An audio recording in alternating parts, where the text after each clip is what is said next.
Man City come from behind to demolish Liverpool. Manchester City came from a goal behind to obliterate Liverpool 4-1 at the Etihad and cut the gap to Premier League leaders Arsenal back down to 5 points. Pep Guardiola's side were caught out on the break early on and went behind to Mohamed Salah's opener, but Julian Alvarez levelled prior to an unrelenting second-half onslaught. Kevin De Bruyne, Ilkay Gundogan and Jack Grealish all made the net ripple in a second-half demolition job, as Jurgen Klopp cut an apathetic figure on the touchline while witnessing a truly worrying defensive display. Most fans could have foreseen Man City enjoying the lion's share of possession while Liverpool dug deep and tried to hit on the break, and the first half followed the script to a T in that sense, with challenges flying in left, right and centre. Riyad Mahrez sent a 15th-minute free kick a whisker wide of the post, and the Algerian would end up ruining that miss just 2 minutes later. A massive gap in between City's two centre-backs was exposed by Diogo Jota, who kept himself onside to receive Trent Alexander-Arnold's ball over the top before holding off Manuel Akanji, and Salah pounced on the loose ball to fire home into the corner.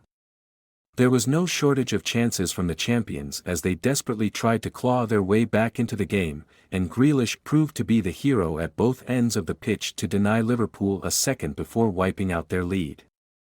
Only moments after thwarting a Reds counter-attack with a crucial interception to deny Salah setting up Diogo Jota for a tap-in, Grealish squared for Alvarez to finish off a scintillating passing move with a tap-in from a couple of yards out in the 27th minute. The quality of play on the ball from both sides was a sight for sore eyes, but as tempers flared, controversy soon took center stage, as Rodri survived a second yellow card in the 35th minute when bringing down Cody Gakpo on the break.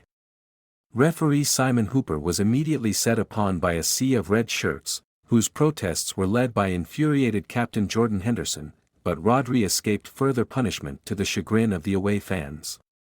Alexander-Arnold also had a few nibbles at compatriot Grealish before the halftime whistle, which was met by boos from City fans towards Hooper, but it took just 52 seconds of the second half before smiles appeared on the home supporters' faces again. Caught cold defensively straight away, Liverpool were undone by a long ball out wide to Mahrez, and in a carbon copy of their equalizer, the Algerians' ball across beat a sprawling Alisson Becker and found De Bruyne for a tap-in.